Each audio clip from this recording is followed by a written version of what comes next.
Bonjour à toutes et à tous, merci de nous rejoindre sur le circuit Yokohama.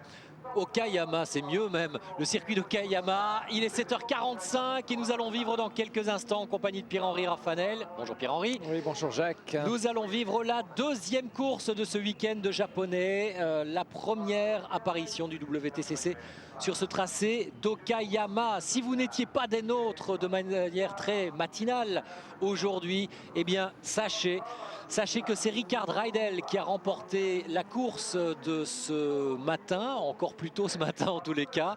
Le pilote Seat qui a également offert, grâce à cette victoire, le titre constructeur à son employeur. Seat qui décroche donc son premier titre constructeur dans ce championnat du monde des voitures de tourisme devant BMW. Oui, une très belle victoire obtenue par Rickard Reidel. Très bien construite cette victoire, en position de bagarre en tout début de course. Troisième position, belle bagarre avec son coéquipier Thiago Monteiro. Pendant ce temps, Jörg Müller s'était échappé et Reidel a cravaché et revenu, a effacé le pilote allemand et il avait véritablement une vitesse incroyable, le Suédois, aujourd'hui. Ce qui lui a permis d'ailleurs de prendre 3 secondes d'avance à Jörg Müller aussi sur les 2 ou 3 derniers tours. Preuve qu'il était véritablement le plus rapide. Une délégation japonaise importante pour la première course de WTCC ici au Japon, avec notamment Aoki, mais enfin il y en a de nombreux autres comme Kano chez BMW, Orido chez Chevrolet ou encore Taniguchi chez Honda. On vous parle évidemment du vainqueur, mais ce qui vous intéresse, c'est d'avoir des nouvelles d'Yvan Muller, le pilote français qui était leader du championnat en arrivant ici. Eh bien Pierre-Henri, on peut dire que finalement, cette première course s'est très bien passée pour Yvan Muller. Et pourtant, on pouvait avoir peur, puisque Gabriele Tarquini, son plus sérieux rival au championnat, était encore devant lui aux essais.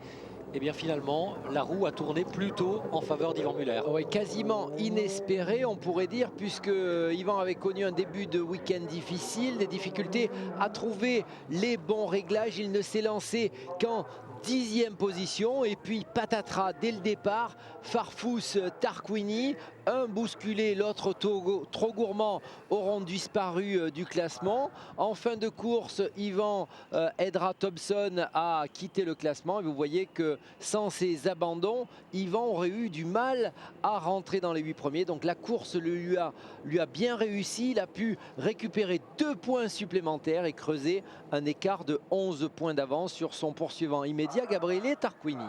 Au final, effectivement, 2 petits points supplémentaires inscrits par Yvan Muller sur Gabriele Tarquini notamment. 2 points supplémentaires par rapport à Gabriele.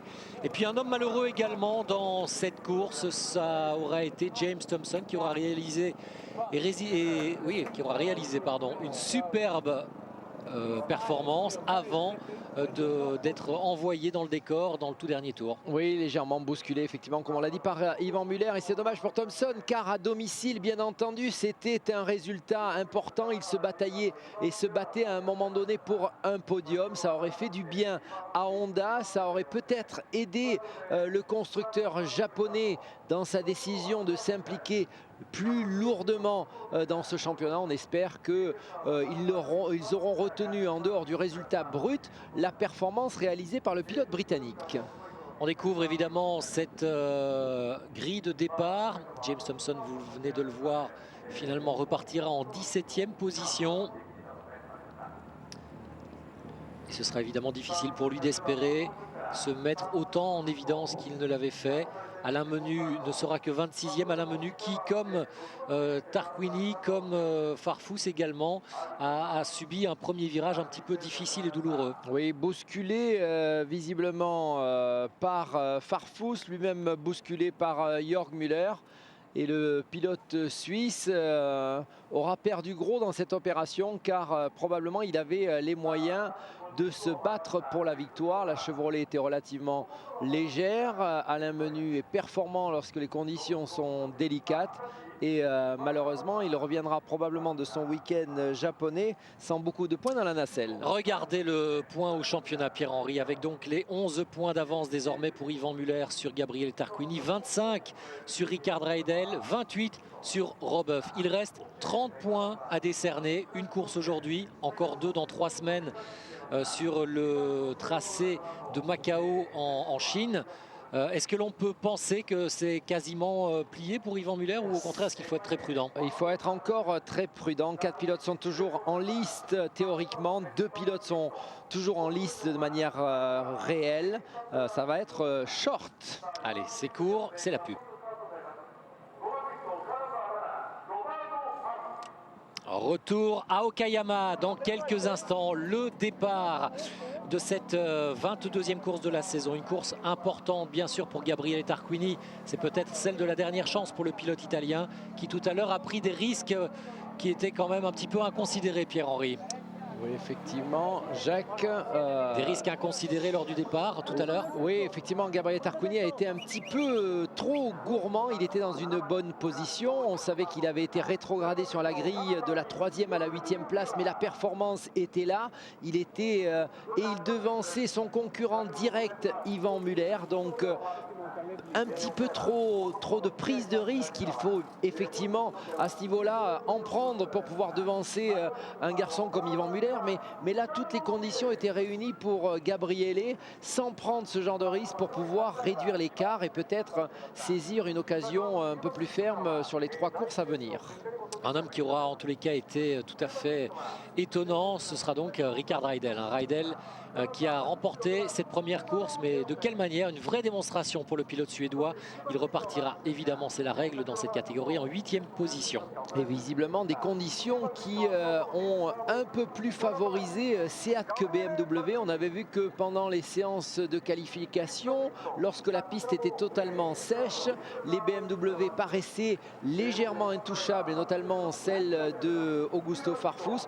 On a vu que dans ces conditions de glissance faible, les tractions reprenaient le dessus au profit ou à l'encontre des BMW. Jörg Müller sera en 7e position sur la grille de départ, sur la 4e ligne. Et pour le moment, vous le voyez, on se tâte. Alors, pneu pluie ou pneu slick. 3e ligne sur la grille de départ pour le triple champion du monde, Andy Priaulx. Oui, et ne vous y trompez pas, il n'y a toujours pas de BMW à motorisation diesel. C'est tout simplement un petit jeu de mots de l'équipe anglaise ou du pilote anglais pour dire effectivement, si j'avais un diesel dans ma voiture, peut-être que ma position au championnat serait différente. Voilà, c'est une façon aussi de tacler un petit peu le constructeur espagnol Seat. Même si de manière relativement fair-play ces derniers temps, en tous les cas Andy Priaulx a un peu changé son discours et trouvait que Seat effectivement avait vraiment fait une très belle saison, ce qui est la moindre des choses.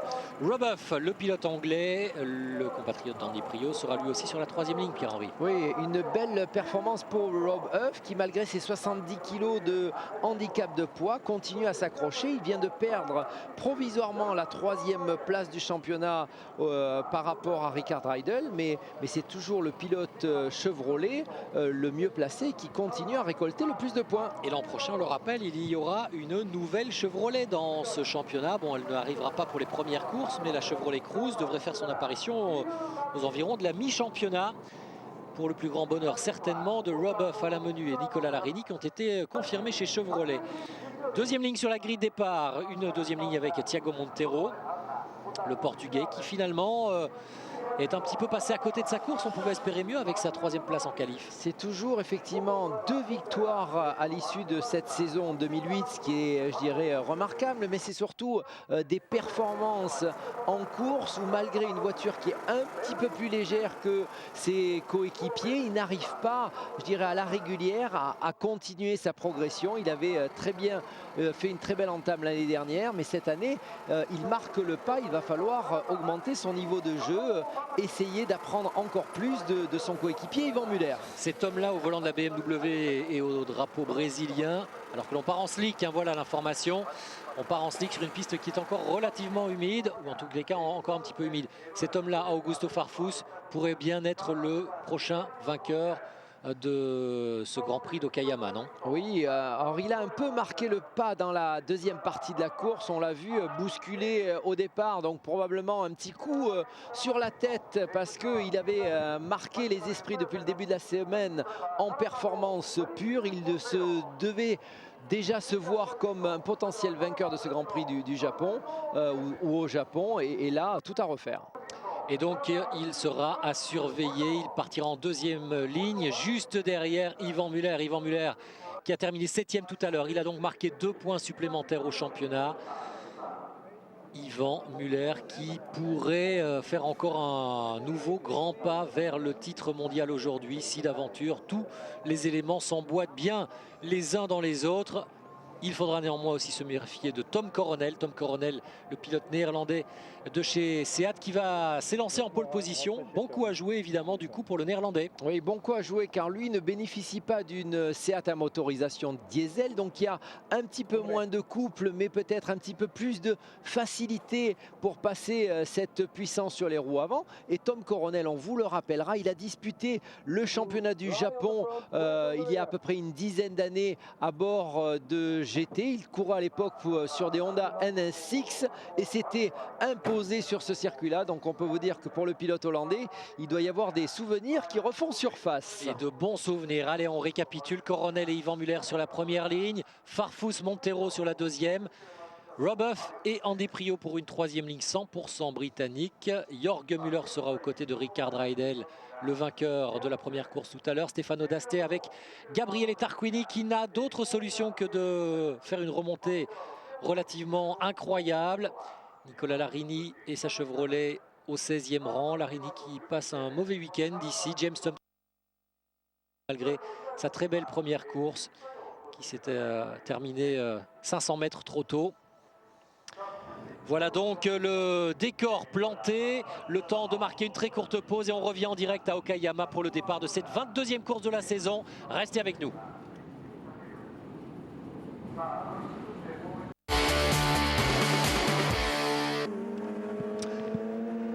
Dans un instant, le départ de cette 22e course de la saison. Yvan Muller, le Français, est en tête du championnat du monde. 11 points d'avance et il y a quelques instants, Pierre-Henri, Yvan vient de nous faire une petite frayeur au départ de ce tour de formation. Oui, effectivement, alors que Tom Coronel s'était extrait parfaitement de cette grille de départ, le Français est véritablement resté scotché. On a eu peur, on ne sait pas s'il a calé, s'il est reparti, mais un petit peu un moment de frayeur au moment de ce départ et une pression supplémentaire qui va s'ajouter sur les épaules d'Yvan Muller. Si effectivement il a calé, il va falloir qu'il fasse patiner son embrayage un petit peu plus, qu'il mette plus de tours. Et là, le risque, c'est effectivement de rester quasiment collé sur la grille car on ne bouge pas, on passe trop de puissance. Alors, heureusement, Yvan Muller a ensuite pu démarrer alors que 2 ou 3 rangées étaient passées devant lui. Donc, il a pu reprendre sa place, bien sûr. C'est le règlement qui l'autorise. Dès lors que l'ensemble du peloton ne nous a pas dépassé. Et du coup, Yvan Muller va bien s'élancer avec, regardez, un souci aussi pour Aoki. Aoki, le japonais de chez Vickers. Oui, qui n'est pas dans une bonne position car il est dans l'échappatoire au bout de la ligne droite. Donc probablement, il va falloir extraire cette voiture. Et il avait visiblement un moteur qui ratatouillait déjà. Ouais, visiblement des difficultés et il va falloir extraire cette voiture avant que le départ ne soit donné car elle n'est pas dans une bonne position. Ouais, visiblement et certainement une grosse déception pour le pilote japonais qui espérait bien mieux. Allez, Tom Coronel sur la droite de votre image.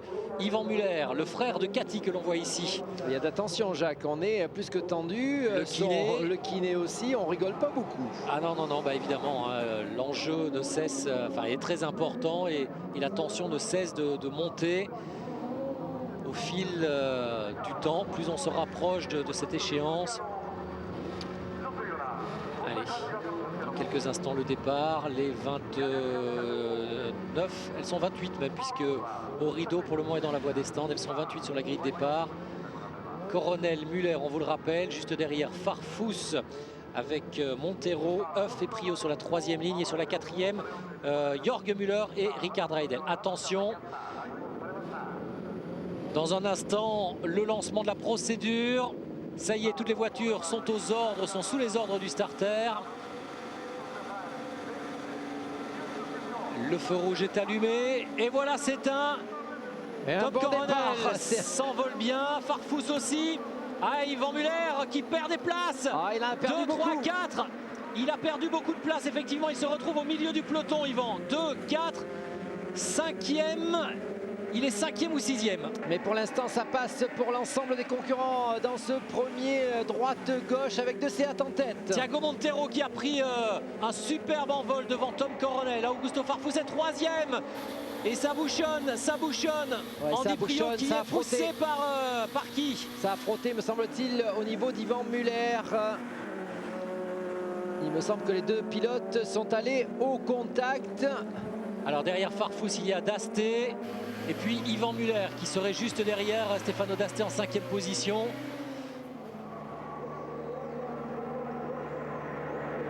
Et Montero qui fait véritablement un superbe premier demi-tour. Il a pris le devant sur Tom Coronel, ce qui n'était pas facile. 3e position pour Yvan Muller qui passe. Voilà, il revient en 3e position désormais devant Dasté, devant Augusto Farfus. Ricard Reidel est juste derrière. Et c'est incroyable parce que les Seat sont hyper rapides dans ces conditions d'adhérence très faibles. On sait que s'il y a de la pluie, s'il y en a beaucoup, les BMW sont plus à l'aise. Visiblement, dans ces conditions très légères avec les pneus slick, les Seat sont plus rapides. Et il y a déjà un souci pour une Seat. Est-ce que ce ne serait pas celle de Gabriel Tarquini là au fond du peloton avec Jörg Müller peut-être?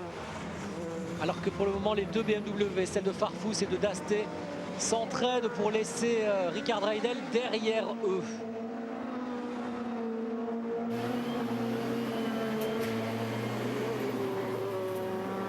Une Seat qui est vraiment partie dans les profondeurs du classement, parce que là elle est en train de se battre avec les Lada tout à l'arrière. Allez, le point après ce premier tour. Thiago Montero devant Tom Coronel.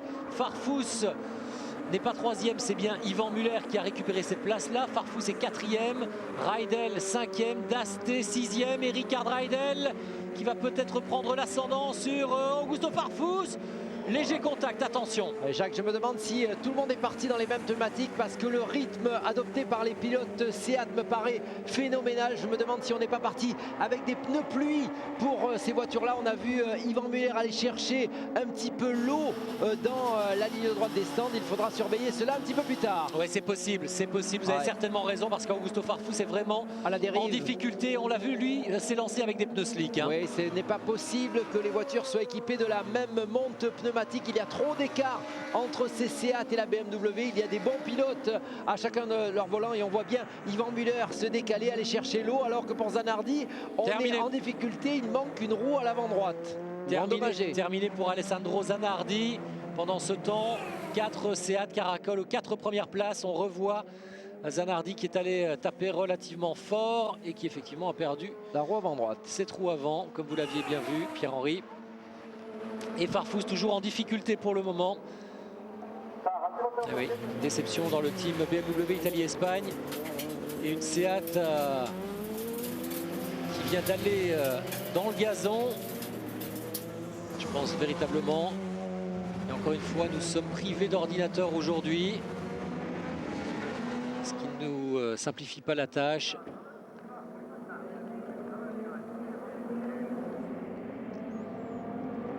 Et donc je pense que c'est vraiment Gabriel Tarquini qui est là tout au fond de ce peloton. En attendant, on se bagarre avec Montero en tête. 2e place pour Tom Coronel, 3e place pour Yvan Muller qui, comme vous l'aviez souligné, va chercher l'eau pour ne pas abîmer ses pneumatiques ou en tous les cas le moins possible. Ricard Reidel est 4e. On a ensuite Stefano Dasté, Augusto Farfus, mais qui est loin pour le moment parce qu'en ce début de course, avec une piste qui reste humide, il a du mal et il se bagarre avec Roboff pour la 6e place. Et malheureusement, l'écart qui est en train de se creuser risque d'être définitif. Ce n'est pas le Roboff, pardon, pour la 7e place, c'est Nicolas Larini, le coéquipier de Hoff chez Chevrolet. Andy Priault est 8e.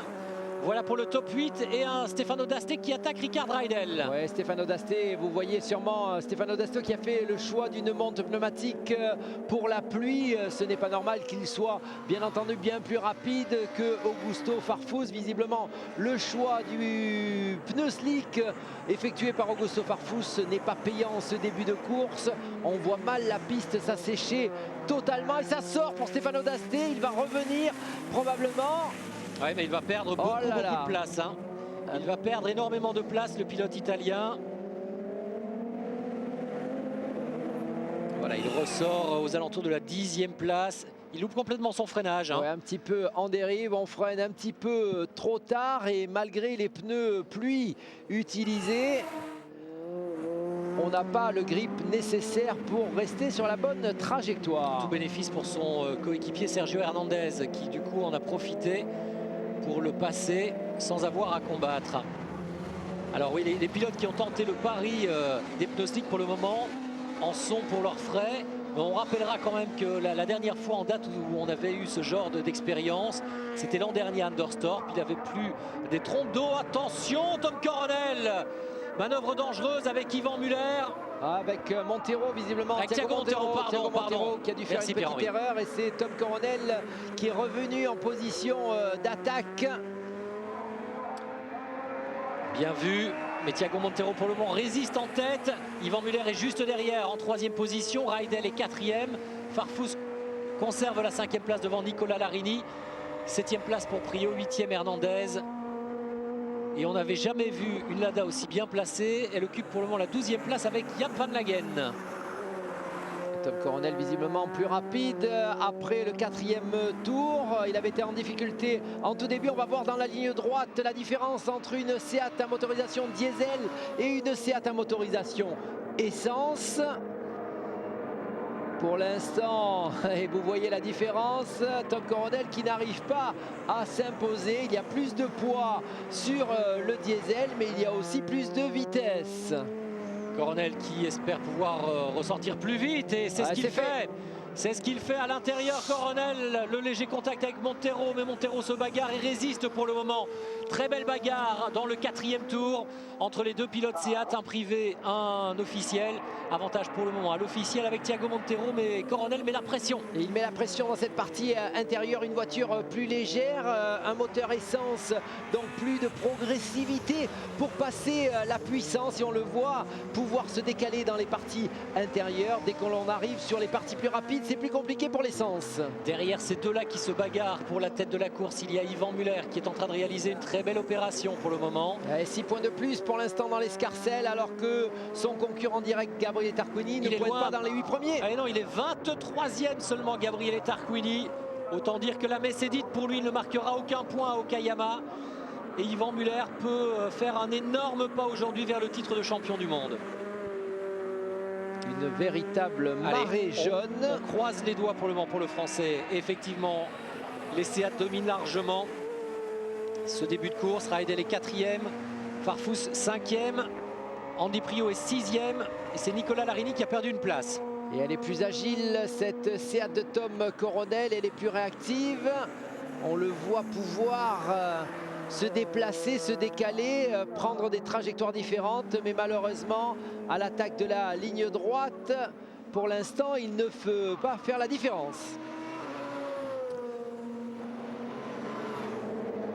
Allez, à 5 tours dans cette course et toujours Thiago Montero qui tient bon devant Tom Coronel. Juste au 2e plan, on a Yvan Muller en 3e position. Regardez l'écart entre Yvan Muller et Gabriele Tarquini, seulement 22e.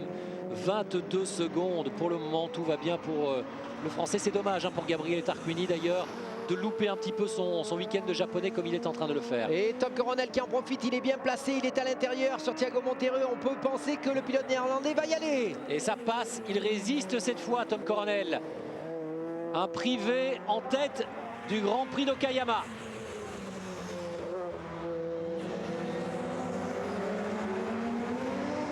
Oh, il a l'air bien, Tom Coronel. Il a l'air bien entendu plus rapide que Thiago Montero. Il devrait pouvoir creuser l'écart. Regardez, en 2 virages seulement ce qu'il arrive à faire, mais visiblement le pneu sec est en train de mieux fonctionner. On voit Augusto Farfus s'être défait de Rickard Raidel et sa prochaine proie, ça va être le Français Yvan Muller équipé de monte pneumatique pluie. Eh oui, le pari après 6 tours est en train de fonctionner seulement. Et je me demande, Jacques, si la monte pneumatique de Coronel n'est pas, elle non plus, une monte pneumatique sèche. Il était en difficulté par rapport à Thiago Montero lors des 2 premiers tours. Et regardez après le 6e tour ce qu'il arrive à faire comme différence. Ah, c'est possible, c'est possible. C'est vrai qu'on n'a pas eu d'informations sur le choix des pneumatiques effectués par chaque pilote. Ah mais regardez Farfus comme il revient, c'est pas facile, une dérive. Attention, on est en 4e là. Ça reste piégeux quand même. Ça reste piégeux, ça va très très vite et il faut tout le talent et la dextérité de ce petit pilote brésilien pour faire une dérive des 4 roues alors qu'on est à pratiquement 200 km/h. Ceci dit, si Farfus parvient à résister encore on va dire 1 ou 2 tours et à ne pas commettre d'erreur durant ces 2 tours, ensuite il y aura certainement une trajectoire qui s'asséchera de plus en plus. Oui, une trajectoire qui devrait progresser au fur et à mesure. On l'a vu avec quelle vitesse il revenait sur le français Yvan Muller. Yvan Muller intelligemment, qui est le seul pilote équipé de pneumatiques pluie, qui va chercher dès qu'il le peut la trajectoire la plus humide. Il se décale, essayer de refroidir sa monte pneumatique plus souple pour la faire tenir jusqu'à la fin de la course. C'est encore l'exemple à l'image. Ouais, ça ne suffit pas visiblement, hein. Augusto Farfus est revenu carrément au contact d'Yvan Muller. Et visiblement ce choix de pneumatique regardez Jacques à l'extérieur, il arrive à le faire sur Yvan Muller. Il tourne autour. Là je peux vous dire que ça y est, là... Et il reste 8 tours, ça va être difficile, voilà, ça va être difficile. C'est en train de s'inverser la tendance. On croyait que c'était véritablement un pari fou que de ne prendre les pneus slick. Visiblement, après 6 tours, ça change. Et le Français qui va là où il y a le plus d'humidité, c'est-à-dire complètement à l'intérieur dans cette ligne droite, hors trajectoire. Et regardez juste derrière Andy Priault qui vient de se défaire de Ricard Reidel. Les BMW visiblement avaient fait ce choix peut-être osé en se disant à la régulière on a peut-être des difficultés en étant équipé des mêmes montes pneumatiques que les Seat. Donc il faut jouer gros et faire un choix inverse. Objectif maintenant rester évidemment parmi le top 8 pour Yvan Muller. Il occupe désormais la 4e place et Priault revient. Priault revient, il y a aussi Hernandez qui est dans le même rythme. Il y a aussi Dasté. Ça va être difficile pour Yvan, c'est une certitude. Hein. Ouais, mi-course et regardez, c'est le seul véritablement à aller véritablement Reidel également. Chercher, donc ça devient difficile dès qu'il y a un petit peu trop de température dans ces pneus pluie. Qu'est-ce qui se passe? Les blocs se mettent à bouger, on commence à perdre de la rigidité dans le pneumatique. On a une voiture qui est de plus en plus imprécise, on se bat, c'est flou, c'est pas très agréable et la performance n'est pas là. Alors il y avait peut-être aussi un Gabriele Tarquini qui avait tenté ce pari un peu improbable de partir en pneu slick, non? C'est peut-être ce qui explique son mauvais début de course. Mais là il avait véritablement fait plus qu'un mauvais début de course car il était 11e sur la grille. Donc il a, je pense, peut-être fait ce pari-là, mais il a dû aussi commettre une erreur ou avoir un incident plus que le choix de ses pneumatiques. En attendant, regardez Augusto Farfus, il est revenu comme un avion sur Thiago Montero et il va tenter désormais, duel de Lusitanien, il va désormais tenter de le passer. Alors qu'Andy Priault s'est défait d'Yvan Muller, oui c'est fait me semble-t-il. Quasiment, hein. Quasiment, ils sont roue dans roue. Et c'est fait, ouais, ça y est, ça a été juste, mais c'est fait. L'anglais passe et il va être suivi désormais par... Sergio Hernandez, pas encore, mais ça ne saurait tarder. Là, tous ces pilotes qui ont des pneus slick désormais vraiment se promènent, se baladent par rapport à ceux équipés de gomme pluie. Ouais, c'est difficile pour Yvan Muller, attention de ne pas sortir, il est obligé de faire tout l'extérieur, mais effectivement il est dans une position confortable par rapport à Gabriele Tarquini car il peut récupérer des points supplémentaires, mais il est en train d'être sur la défensive et il voit son quota de points diminuer à chaque tour. Et oui, regardez Thiago Montero qui va finir par subir la loi d'Augusto Farfus. Il est en train d'attaquer le Brésilien qui attaque le Portugais.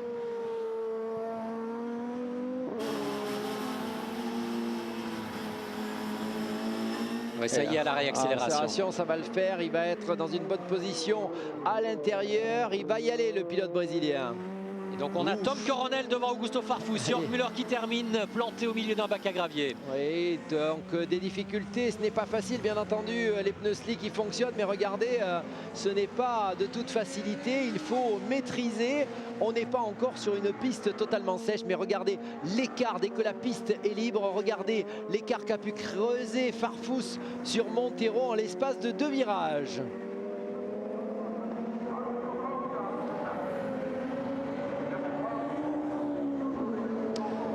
Tom Coronel est en tête de ce Grand Prix d'Okayama alors qu'il reste encore 5 tours à parcourir. Ce sont ceux qui ont tenté le pari d'utiliser des pneus slick désormais qui sont en train de réussir. Priaulx était passé, Jacques Hernandez en a fait de même et Dasté va sûrement en faire de même. Il reste encore 5 tours à résister, ça paraît compliqué. Compliqué pour Yvan Muller, le Français. Désormais donc 6e de cette course. Ça reste encore une belle opération pour le Français, d'autant qu'on le rappelle, son concurrent direct, Gabriel Tarquini, n'est pas dans les points. Il aura beaucoup de mal à y rentrer. Mais les 5 tours qui restent pour Yvan Muller, pour Thiago Montero, pour Rickard Reidel, autant de pilotes chaussés équipés de pneus pluie, ça va être très très difficile. Oui, c'est fait déjà pour Dasté qui s'est emparé de la position d'Yvan Muller. Derrière Muller désormais donc il y a Rickard Reidel et puis la première Chevrolet, celle de Larini, je crois. Ça va être intéressant, Jacques, de voir quel va être le comportement de Reidel. On avait vu que Reidel s'était effacé à Monza par rapport à Yvan Muller en le protégeant et en lui accordant la victoire. On va voir si aujourd'hui, alors que les jeux sont plutôt faits, est-ce qu'il va venir toujours être en position d'attente derrière Yvan Muller ou essayer, s'il le peut, de s'emparer d'un point supplémentaire.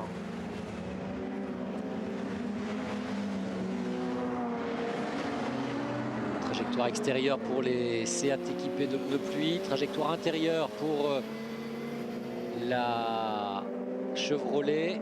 Et ici, Andy Priaulx qui attaque Thiago Montero pour la 3e place. Dans la ligne droite, le moteur turbo diesel fait toujours la différence, mais ça va être difficile dans les enchaînements suivants. Oui, il reste de nombreux tours. Effectivement, pour l'instant, Priaulx ne peut pas aller à l'intérieur dans cet enchaînement rapide. On sait que les BMW vont être beaucoup plus alertes dans la deuxième partie du circuit où c'est plus sinueux. Regardez, ça passe plus vite. Néanmoins, dès que l'on fait parler la puissance, bien que l'on soit à l'aspiration, la BMW ne peut pas tenir le rythme. Pour le moment, tous les quatre, Thiago Montero qui résistent encore devant Priaulx et Hernandez. Dasté juste derrière dans la bagarre pour les indépendants.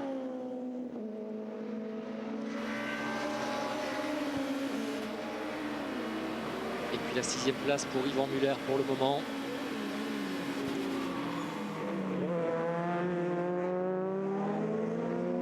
Mais Yvan Muller qui est attaqué par la Chevrolet. Par la Chevrolet, je crois, de Nicolas Larini. Oui, il est 7e visiblement, Jacques. Yvan Muller, il s'est fait passer par Dasté aussi. Oui, Dasté est passé. Ça devient moins bon, évidemment. Ça devient moins bon. Car je pense que la Chevrolet met la pression sur Yvan Muller. Et il reste 4 tours. Et les pneumatiques pluie qui se dégradent évidemment. En l'absence d'eau désormais.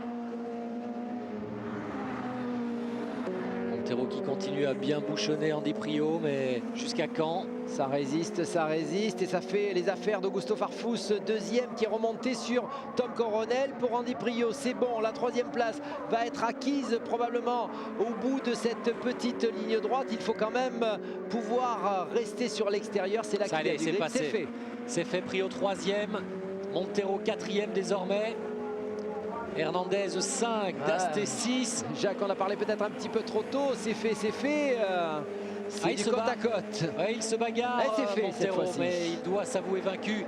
Et puis derrière, Pierre-Henri, il y a toujours au 7e rang le duel entre la Chevrolet de Larini, je crois, et la Seat d'Yvan Muller. Mais il y a aussi le retour comme une bombe de James Thompson qui a dû s'élancer lui aussi en pneu slick et qui ne devrait donc faire qu'une bouchée du Français, qui ne marquera certainement pas de points aujourd'hui dans cette deuxième course en tous les cas. Voilà, regardez, Thompson, il est juste là derrière la Chevrolet. Oh, attention, Dasté qui est venu faire le freinage à Hernandez, mais qui a emporté et Andy avec Priault lui. aussi. Andy Priault avait loupé son freinage aussi. Ah voilà, ça remet tout à plat.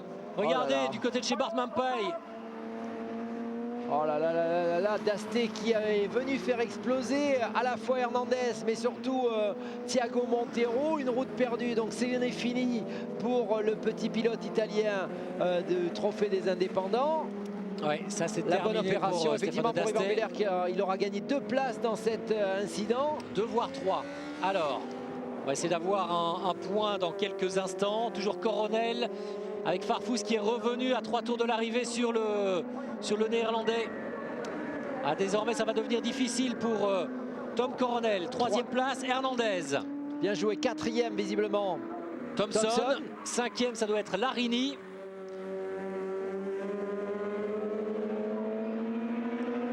Alors Hernandez est bien 3e, 4e Thompson, 5e c'est Huff et 6e c'est Yvan Muller qui a récupéré cette position un petit peu...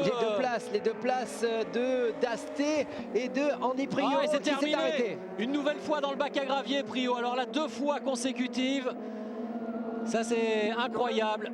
Terminé pour le titre. Andy Priault, cette fois-ci, doit renoncer. Il ne sera pas champion du monde pour la 4e fois consécutive.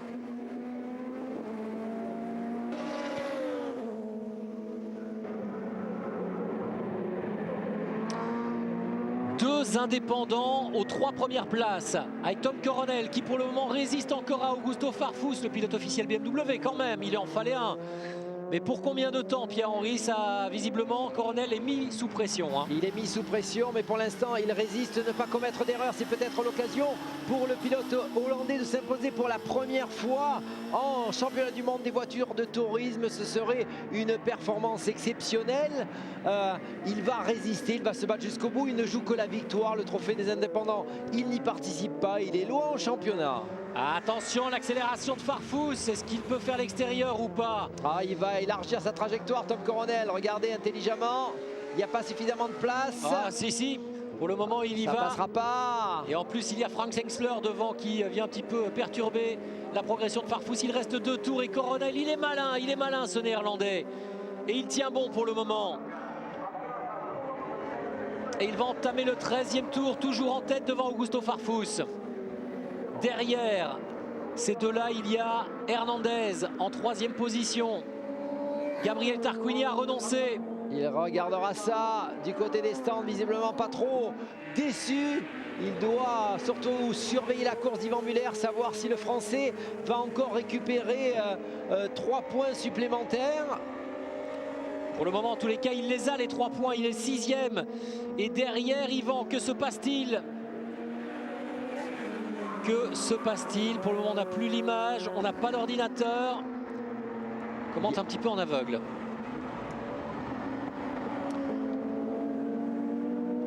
Yvan Muller derrière lui, il a des Seat, donc une sont bonne là pour le protéger protection. pour le moment, oui. Il y a Thiago Montero, il y a Rydell, me semble-t-il. Ouais, Rydell effectivement est là aussi. Donc pour l'instant, une garde rapprochée, il y a Géné. Et ensuite Félix Portero. Donc on peut dire que pour l'instant il y a un véritable barrage de voitures. Les 3 Seat qui occupent toute la largeur de la piste pour le moment. Ça a failli tirer tout droit pour Jordi Géné. Ça tire tout droit d'ailleurs. Une place au profit de son compatriote Félix Portero. Allez, il reste un peu plus d'1 tour à effectuer. Tom Coronel avec Augusto Farfus qui est revenu dans ses échappements. Ça y est, la bagarre pour la première place est revenue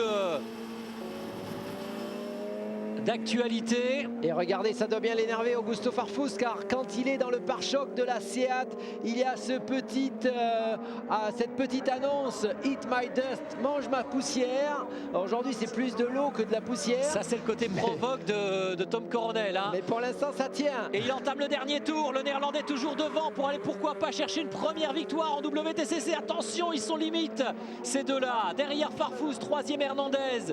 Quatrième Thompson qui voudrait lui aussi aller chercher un podium. Cinquième Robeuf et sixième Yvan Muller. On croise les doigts. Dans ce dernier tour, le Français peut réussir une belle opération. Et Andy Priaulx qui s'en va tout de suite, tête basse, après avoir commis 2 erreurs, peut-être victime aussi d'un problème mécanique. Hein. Attention Jacques, la dernière longue ligne droite, on a vu la BMW plus rapide que la Seat. Regardez, il va être en position d'aspiration, il va remonter. Que va faire Tom Coronel? Se mettre à l'intérieur, l'empêcher de passer. C'est fait. Et maintenant, il faut aller un petit peu vers l'extérieur pour empêcher Farfus de passer. Comme il l'avait fait déjà à plusieurs reprises. Est-ce que Farfus va essayer de décroiser, peut-être donner un petit coup évidemment sur le pare-choc du Néerlandais, histoire de le pousser à la faute? Non, pour le moment ça ne va pas et c'est Thompson qui est le plus rapide en piste au volant de sa Honda.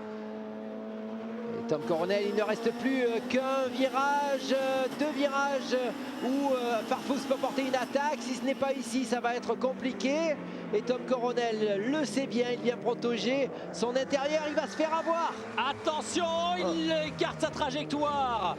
Tom Coronel, il part à l'extérieur en faute. Il va avoir du mal à retrouver de la motricité.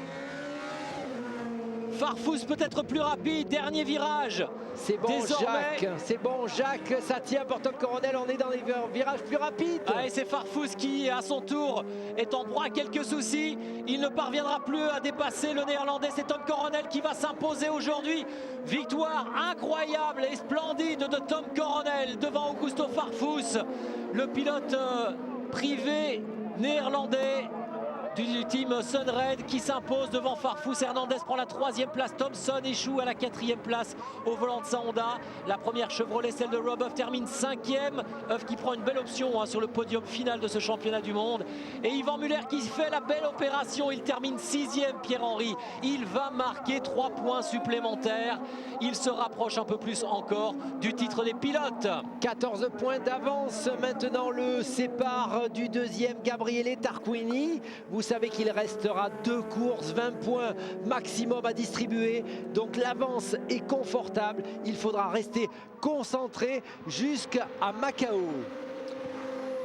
Quelle course encore aujourd'hui, avec cette victoire de Tom Coronel, la première du pilote néerlandais depuis la création de ce championnat du monde des voitures de tourisme. Une petite mention spéciale pour Tom Coronel parce que les conditions étaient difficiles. Il a évidemment bénéficié d'un choix judicieux de pneumatiques comme l'ont fait les pilotes BMW.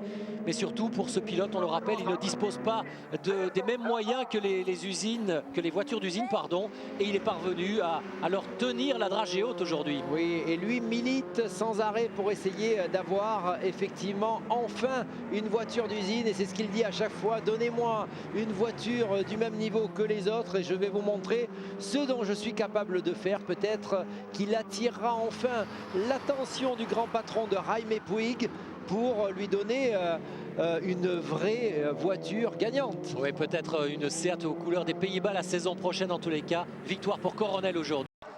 La victoire dans ce Grand Prix d'Okaïa pour notre ami Tom Coronel, le sympathique néerlandais. Regardez qui se fait porter par ses mécanos. Il est fou de joie. Il a crié tout son amour pour le Japon il y a quelques instants. Il a balancé ses gants dans la foule. Et là, il n'en revient pas. Il s'impose pour la toute première fois de l'histoire du WTCC. Oui, je crois que c'était véritablement une victoire méritée. Tom Coronel, de temps en temps, il nous gratifie de coups d'éclat. On l'a vu déjà partir plusieurs fois en première ligne, en pole position. Malheureusement, le résultat n'était jamais à la hauteur de sa vitesse pure. Aujourd'hui, les conditions, le choix pneumatique, une très belle résistance sur Augusto Farfus lui auront permis de s'imposer, comme vous le disiez, pour la première fois. Et quand même, encore une fois, on le rappelle, une victoire pour un pilote indépendant. Qui ne participe pas au trophée des indépendants, parce que comme il a déjà gagné le trophée des indépendants qu'il est trop bon. Il y a quelques années, il est entre deux. Voilà, et on va évidemment l'écouter au micro de Sébastien Tiffert. On rappellera également la bonne opération au classement du championnat pour Yvan Muller. On écoute Tom Coronel. Tom Coronel, there's the reason why you're still a star in Japan. Well, I won vous adorez le Japon. Hein. Vous savez, j'ai gagné ici en GT, j'ai gagné en Formule 3, le championnat japonais, donc bien entendu, vous savez, j'ai dû passer de l'histoire ici, donc c'est excellent effectivement de venir gagner ici où j'ai remporté mes plus beaux titres. Eh oui, et une nouvelle fois, il remporte 7 victoires. Je dis une nouvelle fois, c'est la première fois en championnat du monde des voitures de tourisme, et une nouvelle fois au Japon. Donc Tom Coronel qui s'impose devant Farfus, Hernandez termine 3e, Thompson échoue au pied du podium à la 4e place. 5e, vous l'avez vu, c'est Roboff. 6e place pour Yvan Muller, le Français qui réussit une superbe opération au championnat parce qu'il marque 3 points supplémentaires. Il va désormais compter 100 points. C'est 14 de plus, Pierre-Henri, désormais que Gabriele Tarquini. Ils ne sont plus que 2 à pouvoir être sacrés champions du monde, Muller et Tarquini, et il reste 20 points à distribuer. Ça va être compliqué à la régulière pour Gabriele Tarquini. Il faut que Yvan Muller fasse un gros faux pas à Macao, ou même 2. Et il faudrait que pendant ce temps, Tarquini récolte 14 points. 14 points, c'est au moins une victoire, ce qui n'est jamais facile. C'est 2 podiums. Hein. Voilà, c'est 2 podiums. Donc il va falloir effectivement pour Gabriele Tarquini réussir le week-end parfait sur Macao. Yvan sera sûrement prudent. Il se rappellera de sa déconvenue l'année dernière où il avait tout perdu lors de l'ultime course du championnat. Mais cette année, un petit incident mécanique. Voilà, mais cette année, l'avance est quand même plus confortable. La Seat marche bien. On va lui préparer sûrement une voiture pratiquement neuve pour le week-end de Macao et peut-être l'occasion de voir un Français pour la première fois champion du monde des voitures de tourisme. Ah, c'est tout ce que l'on souhaite, bien sûr. En tous les cas, Yvan a fait une superbe opération aujourd'hui à Okayama.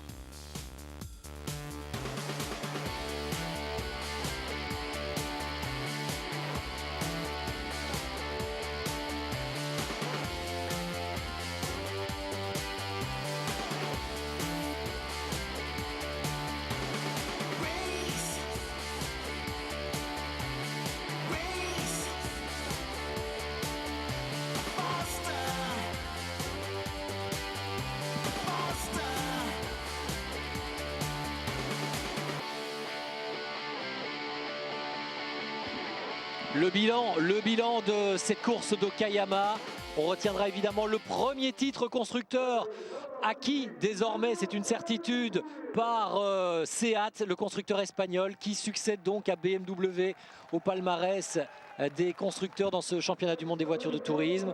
On retiendra aussi la fin du règne d'Andy Priault. Ça aussi, c'est une autre certitude. Le pilote anglais qui ne se succédera pas à lui-même pour la 4e fois au palmarès de ce championnat. Effectivement une très belle, je dirais, une page de l'histoire qui se tourne. Un week-end qui aura été plus que marqué de l'empreinte Seat. On n'attendait pas du tout cela à l'issue des séances d'essais libres, à l'issue de la séance de qualification. Les conditions météo ont changé. La marée jaune a pris le dessus. Victoire en championnat du monde des constructeurs pour Seat. Une victoire lors de la première course pour Rickard Reidel sur une Seat à motorisation diesel. Et la cerise sur le gâteau, Tom Coronel sur une Seat à motorisation essence pour la 2e victoire. Voilà, preuve de l'efficacité du châssis de la Leon de manière générale.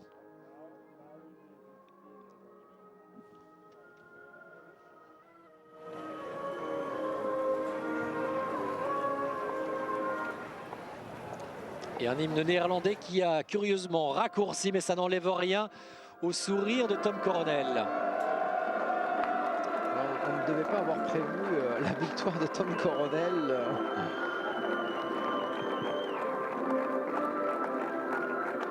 L'hymne espagnol bien sûr pour Seat. Là aussi, on n'entendra que la version courte. Augusto Farfus qui doit se contenter d'une deuxième place, mais on suppose évidemment au vu de sa domination lors des essais qu'il aurait espéré bien plus. Hein. Oui, week-end, on va dire décevant, car il avait véritablement atomisé la concurrence lorsque la piste était sèche. Il aura tout perdu lors de la première course, lors du départ suite à un contact avec à la fois Jörg Müller et Alain Menu. Et ce podium aujourd'hui sera qu'un petit accessite pour le pilote brésilien. Et puis ça aurait été aussi un week-end relativement mauvais pour Chevrolet. Les Chevrolet qui ne seront pas parvenus à tirer leur épingle du jeu ici, à l'exception de Robuff, prudent, qui aura marqué de nouveau 9 points, hein, finalement toujours très régulier. Et Robuff qui repasse à la 3e place de ce championnat du monde, avec un petit point d'avance désormais sur Rickard Reidel. Il peut encore espérer terminer sur le podium, Robuff. Oui, il peut à la fois espérer terminer sur le podium, et il peut aussi peut-être espérer terminer à la 2e place. C'est toujours possible. Il compte 13 points de retard sur Gabriele Tarquini. Pour le titre, en tous les cas, ça c'est bouclé désormais. C'est terminé. Il compte 27 points de retard sur Yvan Muller et il n'en reste que 20 à attribuer. Le Français qui aura été extrêmement prudent au cours de ce week-end et qui aura certainement utilisé ou tiré le maximum de son matériel, de sa voiture, sur un circuit qu'il n'aura jamais totalement maîtrisé quand même. Hein. Non, mais c'est souvent comme cela. Farfus était le plus rapide. Il repartira avec une 2e place, mais rien d'extraordinaire. Yvan Muller, qui était en difficulté, aura assuré l'essentiel des points, aura creusé l'écart. Voilà, il fallait en marquer. Il aura creusé l'écart sur Gabriele Tarquini et il aura éliminé définitivement les pilotes que sont Reidel, Huff et Priaulx de la quête du titre. Et puis on rappellera une nouvelle fois bien sûr que le final qui se déroulera à Macao eh bien, sera un tracé plutôt favorable à Seat et aux motorisations diesel, parce qu'il y a là-bas de longues lignes droites qui permettent vraiment d'utiliser à plein la vitesse. Mais les Chevrolet aussi sont relativement à l'aise sur ce tracé. Hein. Ce sera peut-être plus difficile pour BMW, même si au cours des dernières années, BM s'est systématiquement imposé, que ce soit avec Jörg Müller ou avec Andy Priaulx. Et Farfus qui donne une petite douche au champagne à Tom Coronel. Oui, on est plutôt dans le vin mousseux japonais. Oui. La bouteille est solide. Ah, on lui a cassé sa bouteille.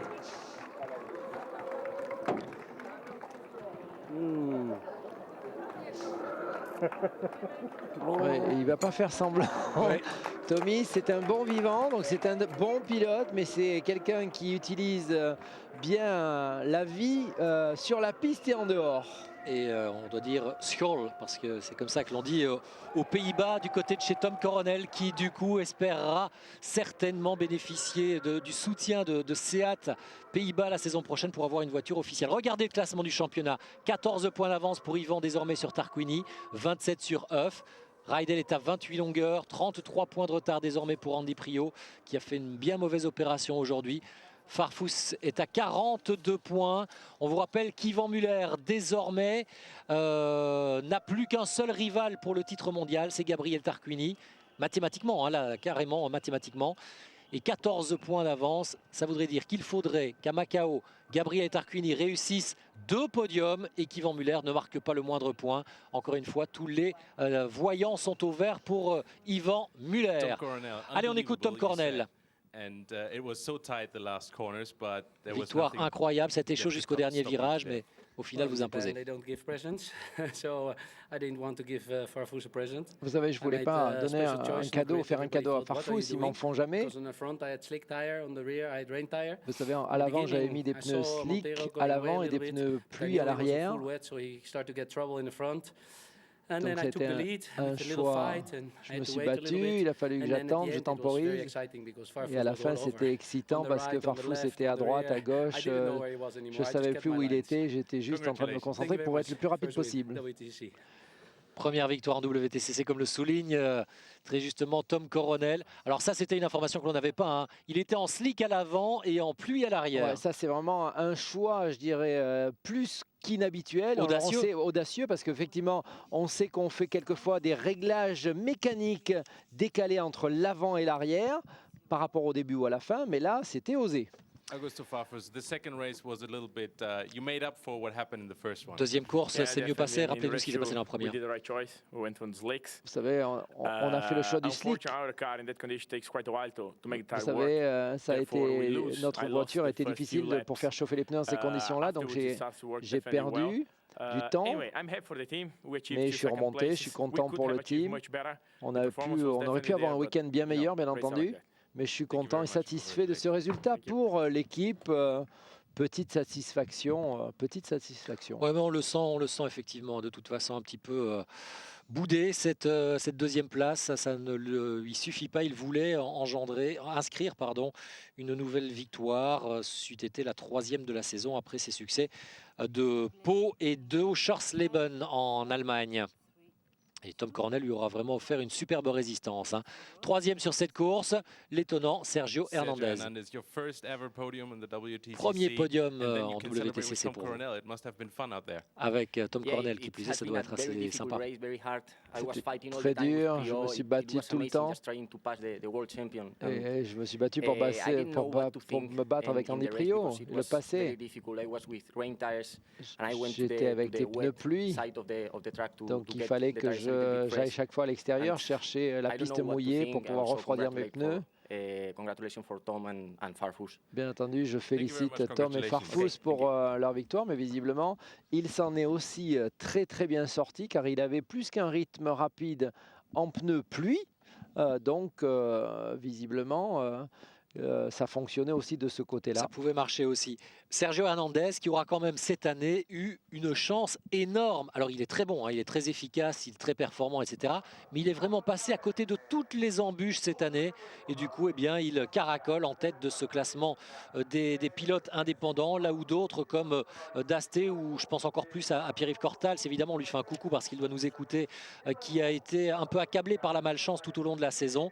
Eh bien, lui en revanche, Hernandez est vraiment passé à travers les gouttes, comme on dit. Et ben c'est voilà aussi la chance sourit parfois aux audacieux. Aujourd'hui, il termine carrément sur un podium du championnat du monde des voitures de tourisme. Une nouvelle fois, on récapitule, Pierre-Henri, le classement qui défile sous vos yeux avec au final la 17e place pour Jaap van Lagen, qui aura été dans cette course à un moment 12e, hein, ce qui était assez inespéré. Et Yvan Muller ici qui reste l'homme fort de ce championnat. 14 points d'avance pour le pilote français, en train de signer quelques autographes. Il a fait un nouveau pas en avant vers le titre de champion du monde, un titre qui se jouera donc dans 3 semaines désormais, lors de la manche finale sur le circuit de Macao à l'occasion de la Guia Race. Ce sera bien sûr un rendez-vous que l'on suivra en direct sur l'antenne d'Eurosport. Préparez vos excitants, parce qu'il faudra veiller tard et rester même réveillé quasiment tout au long de la nuit, puisque on se retrouvera le dimanche à partir de minuit pour la séance de warm-up, et puis il y aura la première course à 3 h du matin ou à 4 h du matin, et la deuxième à 6 h ou quelque chose comme ça. Il faudra bien sûr vous référer à vos magazines. En tous les cas, merci d'avoir été des nôtres. Merci Pierre-Henri. Merci Jacques. Et on se retrouve très bientôt. Yvan Muller en tête du championnat du monde des voitures de tourisme. Salut. Au revoir.